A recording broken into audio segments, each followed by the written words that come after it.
Hello students, online classes में आप सभी का स्वागत है।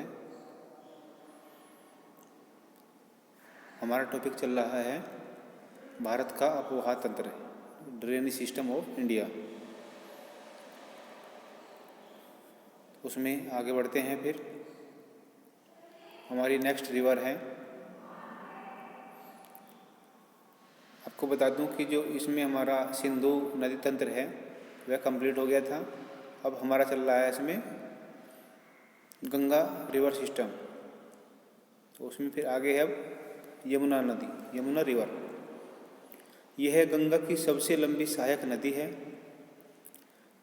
यह यमुनोत्री हिमनद से निकलती है। और यमुनोत्री हिमनद कहाँ पे है? गढ़वाल हिमालय में, उत्तराखंड में है। और उसकी जो जहाँ से निकलती है बंदरपूंछ चोटी से, बंदरपूंछ चोटी की जो ऊंचाई है वो 6330 मीटर है। जगाधरी के निकट यह मैदान में आती है और गंगा के समांतर बहती हुई इलाहाबाद के निकट उसमें मिल जाती है। और जहाँ पे ये मिलती है उसे एक स्पेशल नाम से जाना जाता है। क्या आप बता सकते हैं?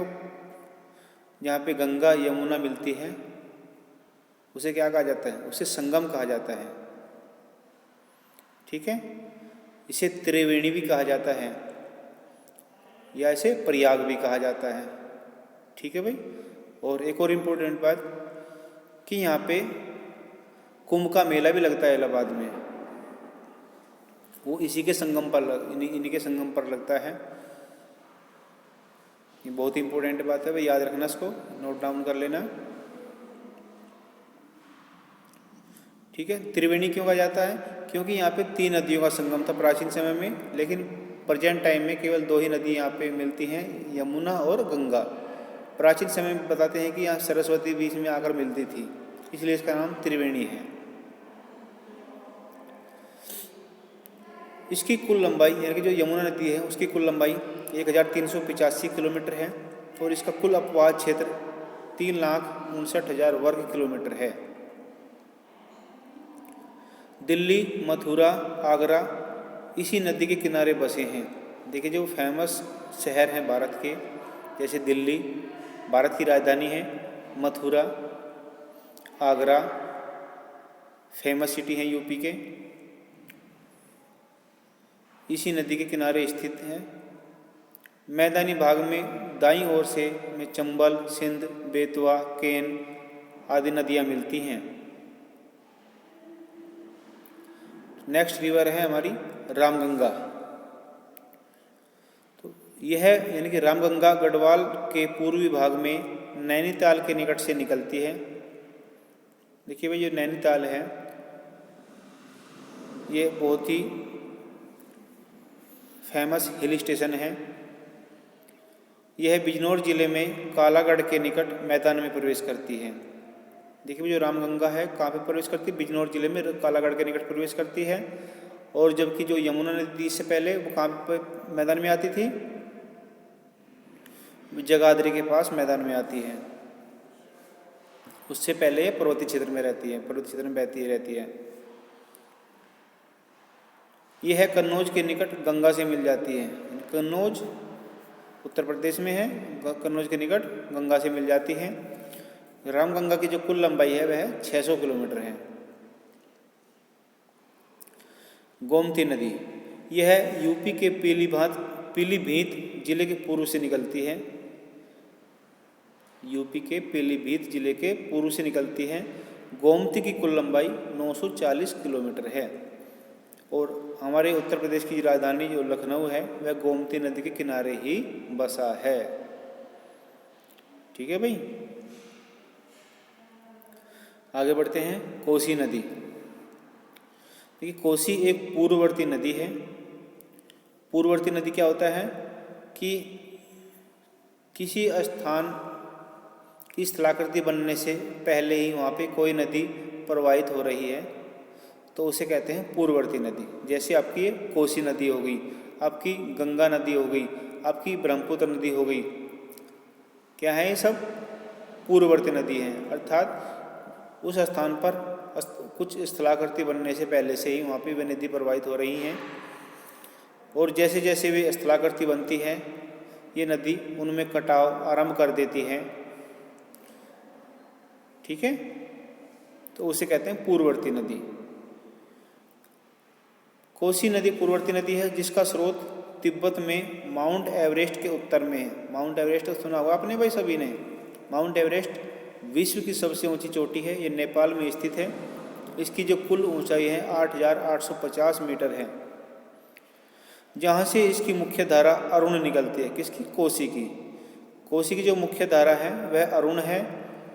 अरुण कोसी, सोन कोसी तथा तुवर कोसी तीनों की संयुक्त धारा को कोसी कहा जाता है। देखिए भाई, सबसे पहले जब कोसी की धारा निकलती है उसका नाम है वहाँ पे अरुण कोसी। कुछ आगे चलकर फिर अरुण कोसी, सोन कोसी और तुवर कोसी जब आपस में मिल जाती हैं तब इसका नाम रखा जाता है या नाम पड़ता है कोसी नदी। इसकी कुल लंबाई 730 किलोमीटर है। यह बाएं किनारे की सबसे बड़ी सहायक नदी है, यानी कि जो लेफ्ट हैंड साइड की जो नदी है जितनी भी है गंगा की, उसमें से कोसी सबसे बड़ी सहायक नदी है। और अगर पूछा जाए कि गंगा की सबसे बड़ी सहायक नदी कौन सी है, तो यमुना नदी है। आपको पहले बताया जा चुका है।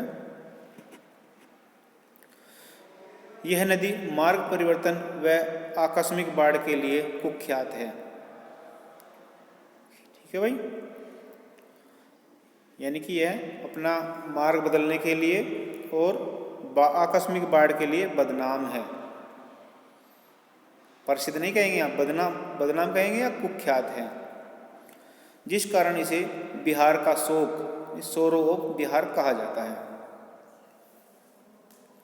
नेक्स्ट है शारदा रिवर या गौरीगंगा रिवर, गौरीगंगा नदी।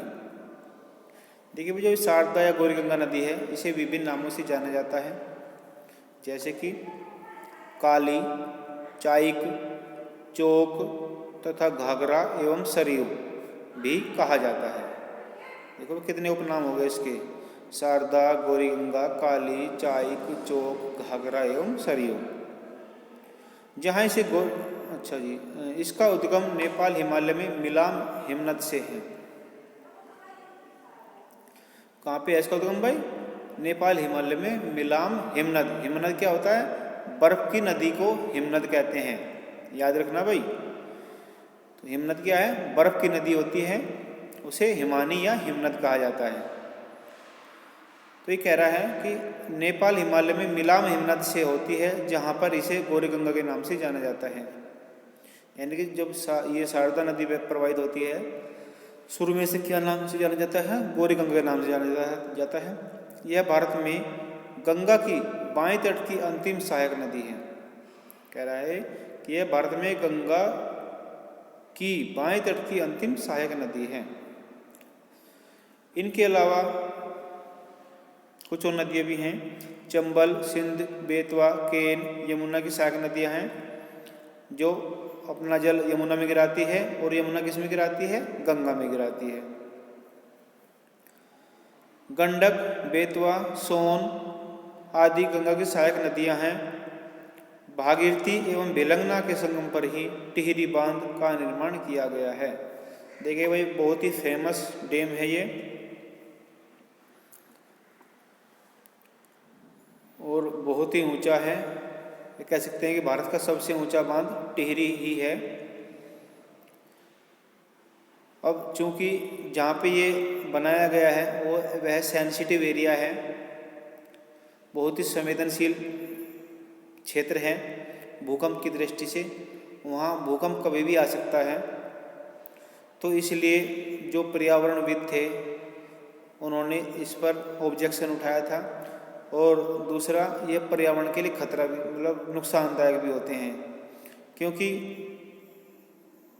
जहाँ पे जलाशय बनाया जाता है, जहाँ पे पानी रोककर बांध बनाया जाता है, वहाँ पे बहुत बड़े एरिया में पानी इकट्ठा हो जाता है, और पानी इकट्ठा होने से वहाँ की जो सांस्कृतिक धरोहर है या प्राकृतिक वनस्पति है या वहाँ पे जो गांव बसे हैं या जो जनजीवन है वो सब नष्ट हो जाता है या सब इधर उधर क्योंकि लोग बाग तो पलायन कर जाते हैं, लेकिन क्या वनस्पति पेड़ पौधे थोड़े वहाँ से पलायन कर जाएंगे, पेड़ पौधे तो वहीं होंगे रहेंगे, तो जब पानी वहीं इकट्ठा होगा तो पानी में डूब जाएंगे और डूब कर वो गल सड़ जाते हैं। तो इस प्रकार वहाँ की संस्कृति नष्ट हो जाती है।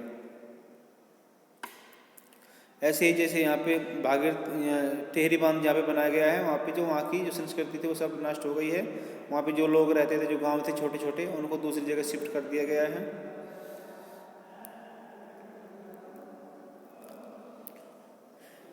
और दूसरा खतरा ये है टिहरी बांध से, अगर किसी कारणवश टिहरी डैम में दरार आ जाती है, इसका बांध टूट जाता है,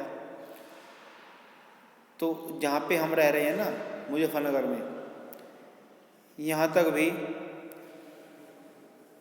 कम से कम 6 से 7 मीटर पानी हमारे सर के ऊपर खड़ा होगा।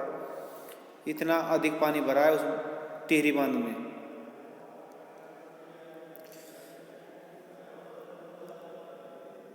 ठीक है भाई, आगे बढ़ते हैं।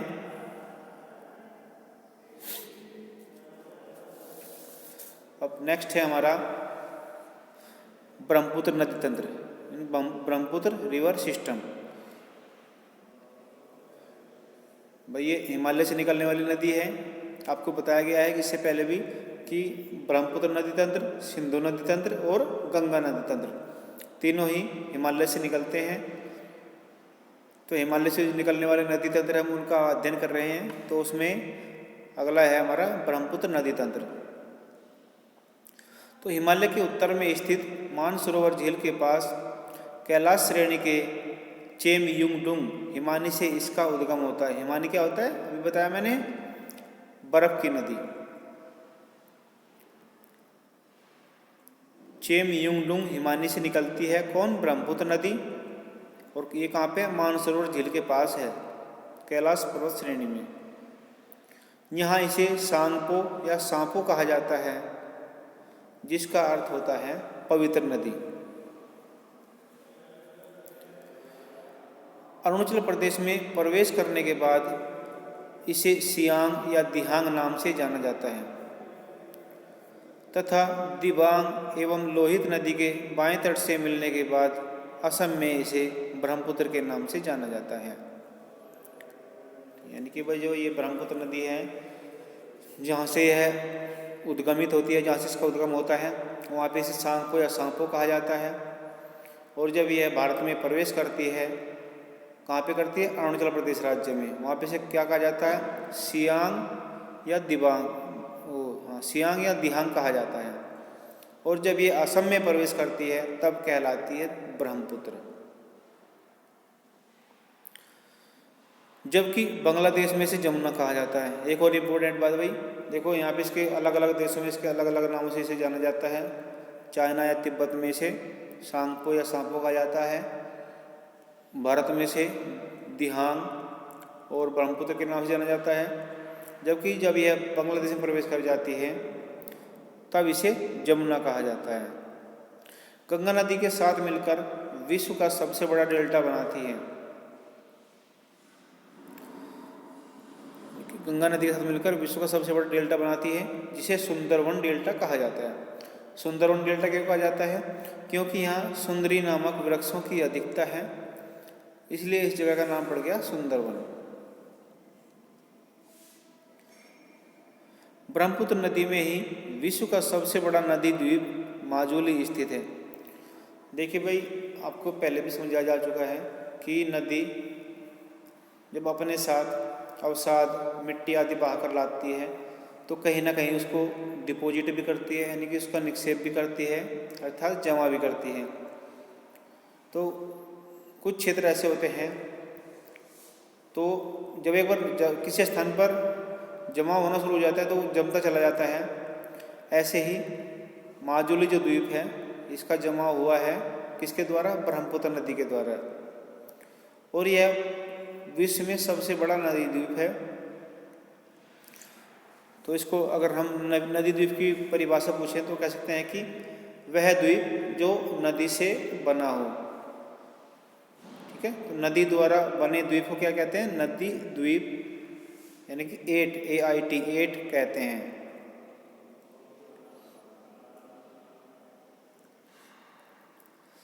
ठीक है भाई, तो याद रहेगा बांग्लादेश में ब्रह्मपुत्र को क्या कहा जाता है? जमुना कहा जाता है। गंगा नदी के साथ मिलकर विश्व का सबसे बड़ा डेल्टा बनाती है। यानी कि जो ब्रह्मपुत्र नदी है गंगा नदी के साथ मिलकर विश्व का सबसे बड़ा डेल्टा बनाती है। ब्रह्मपुत्र नदी के दाएं तथा बाएं दोनों तटों से इसकी अनेक नदियां आकर मिलती हैं, जिनमें सुबनसिरी, कामेंग, मानस, संकोश एवं तीस्ता। दाएं तट की दिबांग, लोहित, धनसिरी, कोपली, मेघना तथा ब्राक बाएं तट की प्रमुख नदियां हैं।